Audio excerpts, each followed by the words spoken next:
মা এমন চিৎকার করে ডাকলো, আমি ভাবলাম কি না কি। এসে দেখি এই যে এরা নেউল ধরতে এসেছে, কিন্তু কি করবে সেটা জানি না।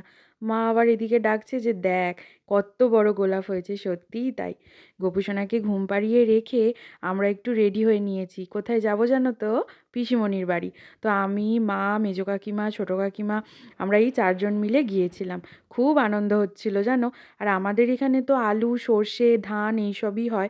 ওখানে গিয়ে এত সবজি চাষ করা দেখে এত ভালো লাগছিল যে কি বলবো। এই যে আমার বোন, পিসির মেয়ে, আমাদেরকে নিয়ে যাচ্ছে এই মাঠের ধারেই একটা মন্দির আছে সেটা দেখাতে। খুব সুন্দর নাকি, পিসিমণিও বলল যেতে। তো ওই জন্য যাচ্ছি, বেশ ভালো লাগছিল। এই যে ইনি হচ্ছেন পাহারাদার। আর কি সুন্দর দেখো, চারিদিকে ফুল গাছ বসিয়ে রেখেছে, খুব সুন্দর শান্ত জায়গাটা। আমরা তো মন্দিরে উঠতে পারলাম না, তাই বাইরে থেকেই দেখছি।